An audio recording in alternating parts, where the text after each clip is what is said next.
السلام علیکم۔ آج جمعہ ہے، اپریل کی 26 تاریخ۔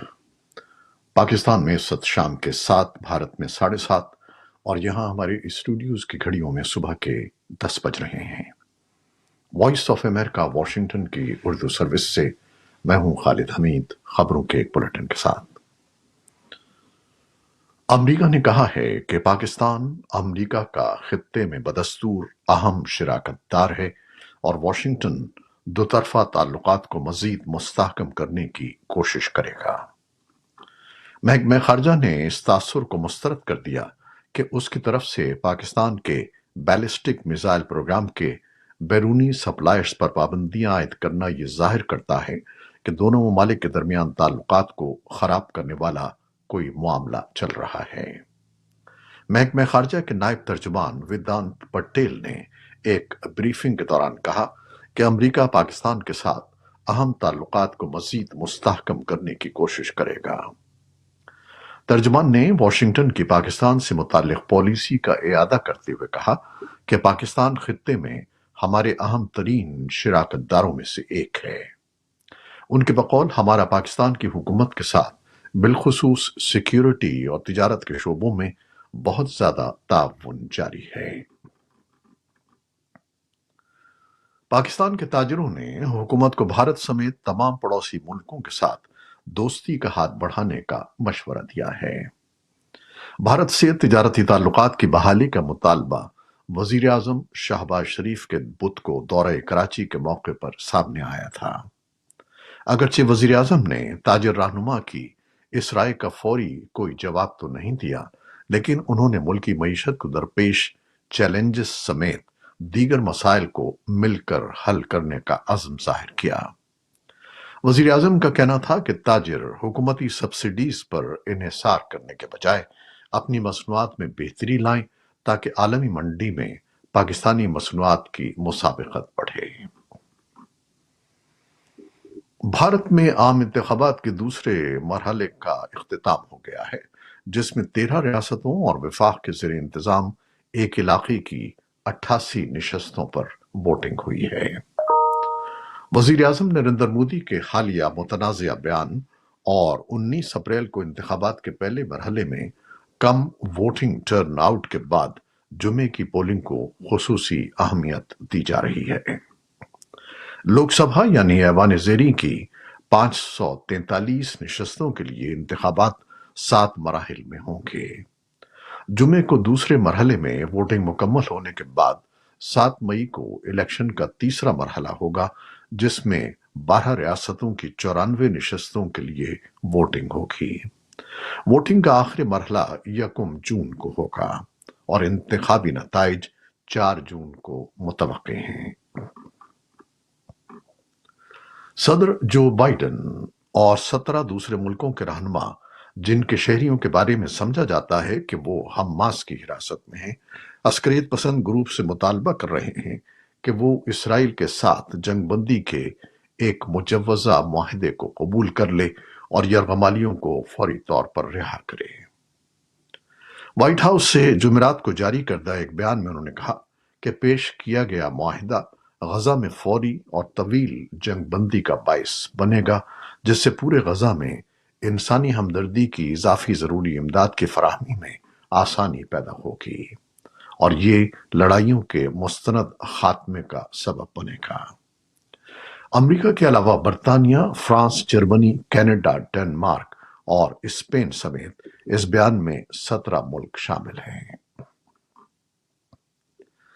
امریکی محکمہ دفاع کے پریس سیکریٹری پیٹرک رائڈر نے جمعرات کو کہا کہ امریکی فوجی جہازوں نے غزہ کو امداد پہنچانے کے لیے سمندر میں عارضی بندرگاہ کے ابتدائی مراحل کی تعمیر شروع کر دی ہے، تاہم اسرائیل اور اقوام متحدہ کے حکام نے بتایا ہے کہ غزہ کی پٹی میں امداد پہنچانے کے لیے امریکی زیر تعمیر بندرگاہ پر بدھ کو آگ لگ گئی، جس سے اقوام متحدہ کے اہلکار پناہ لینے پر مجبور ہوئے۔ فوری طور پر کسی عسکریت پسند گروپ نے اس حملے کی ذمہ داری قبول نہیں کی ہے۔ اسرائیلیوں نے اس آتش زدگی کو مارٹر گولے کے حملے کا سبب بتایا ہے۔ हुक्काम का कहना है कि कोई जख्मी नहीं हुआ है। लबनान के अस्करियत पसंद हिजबुल्लाह ग्रुप और इसराइली फौज ने जुमे को कहा है कि सरहद के साथ एक मुतनाज़ा इलाके में ग्रुप ने इसराइली फौजी काफिले पर टैंक शिकन मिसाइल और तोपखाने के गोले दागे, जिससे एक इसराइली शहरी हलाक हो गया। हिजबुल्लाह ने कहा कि उसके जंगजुओं ने जुमेरात की आधी रात से कुछ देर पहले काफिले पर घात लगाकर हमला किया, जिससे 2 गाड़ियां तबाह हो गईं। इसराइली फौज का कहना है कि एक इसराइली शहरी जख्मी हुआ जो इंफ्रास्ट्रक्चर का काम कर रहा था और बाद में वो जख्मों की ताब न लाते हुए चल बसा। जुमेरात को फलस्तीनी हुक्काम ने बताया कि गजा की पट्टी के जनूबी शहर रफा पर इसराइली फजाई हमले में कम से कम 5 अफराद हलाक हो गए हैं। वस्ती गजा में इसराइली टैंक की गोलाबारी से 4 अफराद हलाक हुए हैं। मिस्र के 2 ओहदेदारों ने बताया है कि मिस्र ने गजा में हमास के साथ जंग बंदी के माहिदे की सालिसी की उम्मीद के साथ एक आला सतही वफ्द जुमे को इसराइल भेजा है। मिस्र के आला इंटेलिजेंस एहलकार अब्बास कामिल वफ्द की क़यादत कर रहे हैं और गजा में तवील जंगबंदी के लिए इसराइल के साथ एक नए नुक्ता नज़र पर बातचीत का इरादा रखते हैं। मिस्री ओहदेदार ने कहा कि उम्मीद है कि जंग के खात्मे के लिए एक बड़े मुआहदे के हदफ के साथ मुज़ाकरात जारी रहेंगे। उधर हमास ने कहा है कि वो मुस्तकिल जंग बंदी और इसराइली फौज के मुकम्मल इनखला के अपने मुतालबात से पीछे नहीं हटेगी, जिसे इसराइल ने मुस्तरद कर दिया है। इसराइल का कहना है कि वो उस वक्त तक फौजी कार्रवाइयां जारी रखेगा जब तक कि हमास की शिकस्त नहीं हो जाती। एमनेस्टी इंटरनेशनल की सालाना रिपोर्ट में कहा गया है कि अशरों के दौरान बैनुल-अक़वामी क़वानीन की बुनियाद पर वज़ा करदा ज़ाब्ते तबाही के दहाने पर हैं। इन क़वानीन की मुतअद्दिद खिलाफ वर्जियां होती रही हैं और उनमें मज़ीद इजाफा हो रहा है, और उसकी सबसे बड़ी वजह बढ़ते हुए मुसल्लह तनाज़ात हैं। एमनेस्टी की सेक्रेटरी जनरल इग्नेस कैलामा ने वॉइस ऑफ अमेरिका को बताया कि खिलाफ वर्जियों का इर्तिकाब करने वाले न सिर्फ बैनुल-अक़वामी कानून से इनहराफ करते हैं, बल्कि वो अपने दिफा, नेशनल सिक्योरिटी या इंसदाद दहशतगर्दी के नाम पर उन खिलाफ वर्जियों का जवाब पेश करने की कोशिश करते हैं। एमनेस्टी ने इसराइल और हमास के दरमियान तनाज़े को भी उजागर किया है। चीनी सदर शी जिनपिंग ने अमरीकी वजीर खारजा एंटनी ब्लिंकन से मुलाकात की है और कहा है कि दुनिया की 2 बड़ी मईशतों को हरीफ नहीं, शिराकतदार होना चाहिए।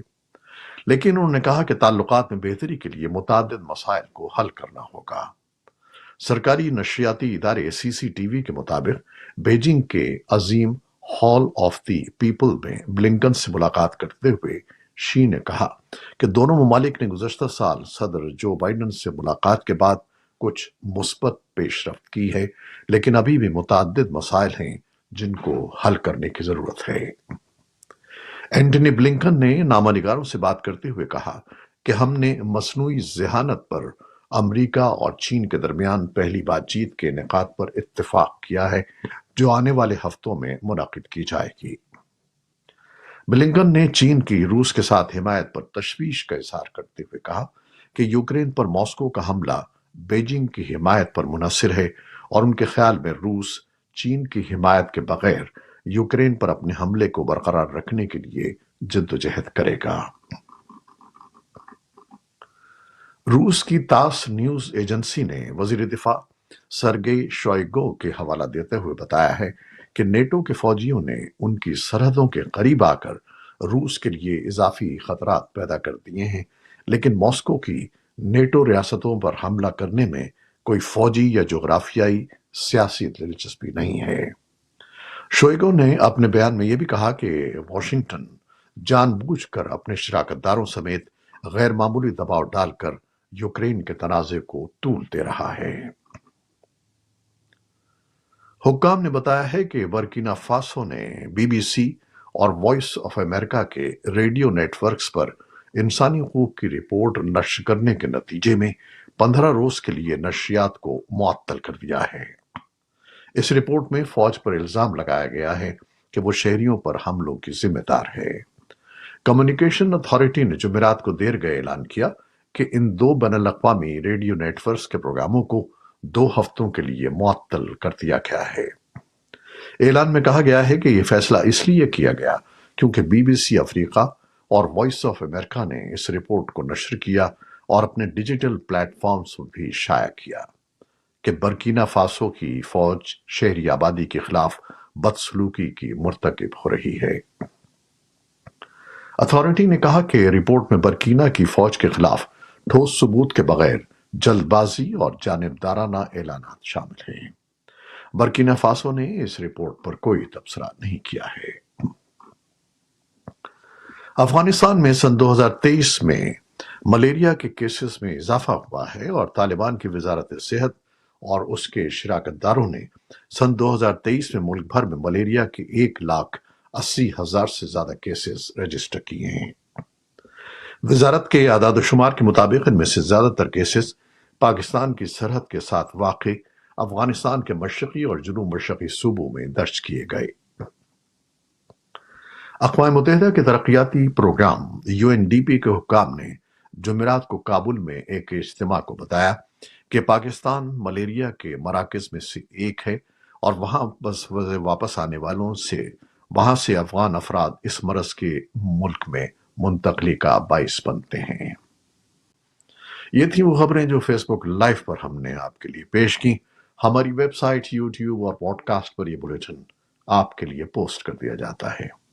आप हमारे बुलेटिन को शेयर करते हैं और अपने कमेंट्स में अपनी मोहब्बतों का इजहार करते हैं, जिसके लिए हम आपके बेहद ममनून हैं। अपनी इन मोहब्बतों को, इन काविशों को जारी रखिएगा। न्यूज प्रोड्यूसर आयजा इरफान और न्यूज एडिटर बहजत जिलानी के साथ खालिद हमीद को अब इजाजत दीजिएगा। अल्लाह हाफिज।